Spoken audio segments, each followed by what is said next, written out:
What is Taste in Men about? It's well, it's a very claustrophobic song. It's about obsessive pining. It's about love that's lost and that never returns. It's about the kind of pain that is with you from the moment that you wake up until the moment that you go to sleep, if you can sleep. The kind of pain that makes you stop eating. The pain, kind of pain that's there, and that follows you everywhere. And it's the character in the song is actually prepared to accept any kind of relationship with this person that he or she has lost, just as long as they come back, on any terms whatsoever, which is quite an intense and extreme state of being to be in. And so I think that's reflected in the kind of in the track sonically, basically. When we were doing Taste in Men, we were listening to the Broken EP by 9 Inch Nails, and we were listening to Wish. And you listen to that in a studio, and you turn it up, and it just goes. It's like it's the nastiest thing you ever heard, and I kind of wanted to try and, with that track, to try and do something as sonically assaulting as that.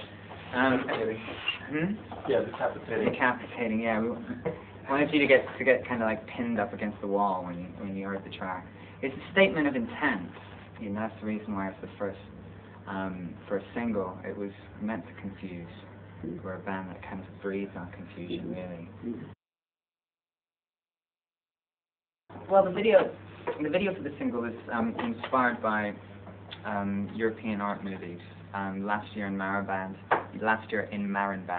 by Alain René, Run Lola Run, and Three Colors Red by Kosmowski. It's kind of it's an exercise in non-linear narrative, where basically it's a story that is told from several points of view at once, and several with several options in a way, kind of thing.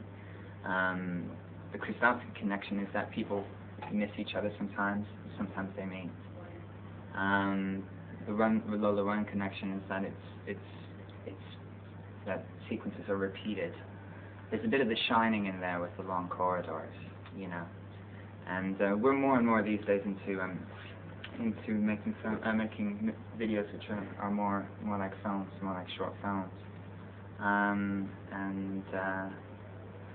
It's kind of a love triangle in the video. Nobody's really too sure who I'm having an affair with and who's having an affair with who, and is this a love triangle, or is this a fantasy? Is this the past? Is this the future? Or is this the present? Well, it depends.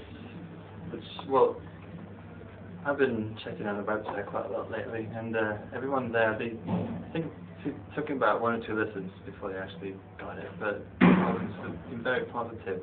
I think some of them might have expected to have announced about Few Mornings on a record, but this is quite fresh both for us and I think for the fans, and the response there has been very positive.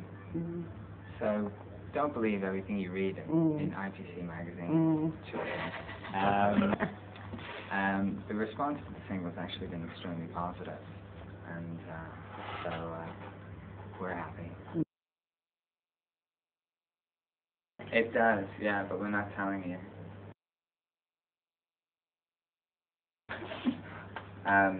It's not going to be called 3.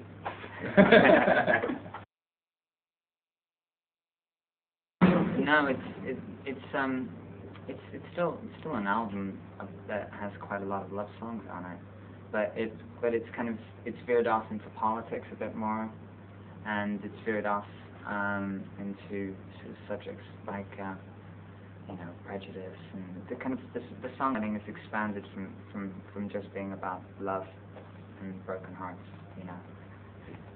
to bigger stories, basically. No, not yet.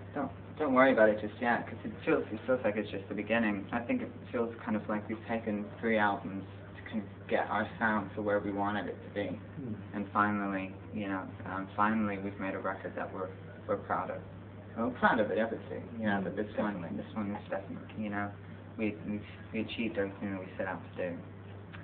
And so, you know, if it all has to end someday, but and when it does, just go off and do something else, really.